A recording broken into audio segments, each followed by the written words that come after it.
the questions I have is that in many ways, your perspective in the Commonwealth is to equate democracy with elections. But I think other people have challenged this link. You can have Professor Chidi from Nigeria, he calls this performative democracy. Mm-hmm. You have the illusion of democracy because every 4 or 5 years, you go through like, almost a sham where you pretend to vote and yet you are having the same leaders. Yeah. So is it not true that they are not the same thing? Yeah. You cannot tell me because we have an election regularly, we then have democracy. Absolutely right. You see, democracy is not equal to elections. Democracy is the rule of the majority with the respect of the rights of the minorities. How do you determine that majority? Usually, it has been through elections.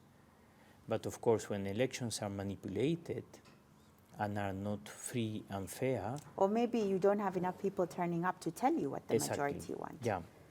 Of course, what happens is that in some countries, it's compulsory to vote. Which countries are those? Australia, for example.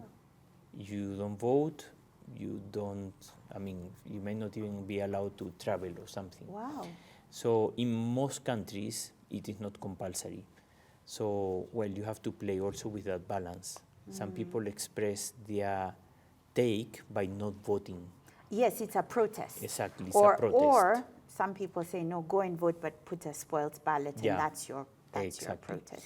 What I always tell people is, if you don't vote and you don't pay taxes, you have no right to complain, because you are not participating in the process that allows you to fix things. Yes. But what if that process is stacked against you, you're a minority community, and you are already disadvantaged, and you don't see the candidates reflecting you? Yeah. Why would you feel that you should still go out and vote for these people who have nothing to do with you? Well, you see, the problem is that, are you resolving that by not voting? No, you are perpetuating the elite, You are perpetuating the elite. The important thing, I think, there is public participation. You see, when you shy away from participating, you are not helping the situation. So what happens? And that vacuum is filled by, obviously, by other darkness. people, isn't Yeah. it? Yeah, it does. By obscure,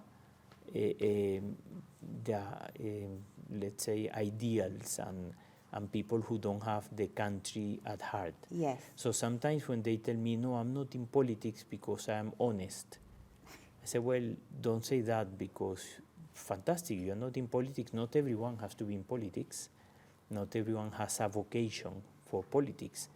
But it's not because you are honest. Because, perhaps that's why there is so much corruption in politics. Yes.